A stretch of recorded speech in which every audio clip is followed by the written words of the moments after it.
every once in a while I get myself a pug into an RPG group, and I'll ask them to sit a base, and more often than not, they're more than happy to do so. And they go stand right next to the flag and zone out, and then give it a few minutes, and the other team comes along, generally a rogue or some other kind of stealthy, and then we have to go reclaim the base because they've been sap capped on or 1v1'd when they weren't looking. And so now I'm making this video so that afterwards I can send them a link and say, here are things that you should think about when you are asked to sit a base. And they probably won't watch it, but it'll make me feel better. So here are 8 things that you want to think about when you're asked to sit a base. 1. Stand far away and yet close enough to the flag. The purpose of doing this is to not get sap capped on. You want to be far away so that if a rogue comes along, he can't just sap you and immediately start capping. You want to be out of range of that sap and that blind if possible. You also want to be close enough that if they just immediately start capping, or if you do get sapped and have to trinket out of it, you will be in range of some ranged spell that you have that will stop the cap. 2. If you have a pet, get it into position. A lot of people that play pet classes haven't actually figured out that they can direct their pet to go stand in certain places. There's a button for that. And you can tell your pet to go guard the flag while you stand further away. That way, you can't have the same rogue come in and sap you, blind your pet, and then start capping. 3. Pet selection. Not all classes have their choice of pets, but certain pets have certain abilities that are just generally more useful for guarding a base. Personally, as a warlock, I like to work with the succubus because she has that knockback that I can place even if there is a smoke bomb on top of the flag. That's come in handy numerous times, in which case, if I had any other pet, I would have been in trouble. 4. Watch the map. Be aware of what's going on. Don't just zone out because there's nobody currently attacking you. Your job as a base sitter is much more than just sitting a base. You need to watch that base, but also watch where the rest of the other team is. You need to know where the stealthys are on their team. Know where the team fight is. Help your strat caller know where to allocate resources so that your base and other bases don't get mobbed by unforeseen attacks. 5. Watch your cooldowns. All too often, smart players will come in 2 passes to try and get your base. First, they'll come in and just open up on you in an attempt to get your trinket and any other major defensive cooldowns. They won't pop any of their actual burst on that first pass, so that they can come back on a second pass when all of your cooldowns are gone and then just wipe you off the map. If you get into this situation, ask yourself after that first pass, can I handle another 1v1 duel in the next few seconds? Also ask yourself, did he get my trinket?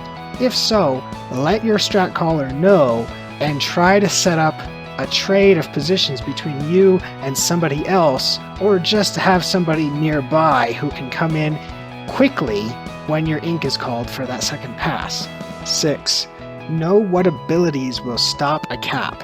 Not everything will interrupt a flag cap. Ideally, you have something that's an instant cast that you can repeat over and over and over again, doesn't require many resources, and will actually stop the cap. Part of this is just knowing your class in general. Also know which abilities can get through a smoke bomb. Smoke bombs are sometimes dropped on people while they're trying to cap, and if you're ranged, if you're a spellcaster, that limits how many things you can actually use to get through that smoke bomb and hit the guy that's capping the flag. Again, this goes back to that knockback from the succubus and why I like it, because I can place that anywhere, it's not actually targeting a person. 7. Portals, buffs, traps, and stealth. if you're a warlock, if you're a monk, if you're a hunter of a specific class, you're going to have a number of extra tools in your kit that will help you be a better sitter. Set these things up in advance. Watch when they're about to go off cooldown. You don't want to get hit in a 1v1 or a sap cap situation, and then the portal you set up to help you get to places just happens to disappear seconds before you need it. Pay attention to all that stuff. That's part of your kit. Use it. Lastly, number 8. Do a mic check. Make sure that everybody can hear you. If you're in an RBG or any kind of BG where you are expected to be vocal, make sure that people can hear your mic. You don't want to be that guy who legitimately did call an ink in time that people should have heard, but they could never hear their mic because of vent or Discord or curse settings. Make sure that that works all in advance. Just due diligence. If you're in a YOLO or no voice type BG, I recommend picking up the BG Defender add-on, which will allow you to quickly just click a button and it will type out the ink in chat without you needing to really do anything. It's the easiest thing in the world, super lightweight, great little add-on for no voice type of play.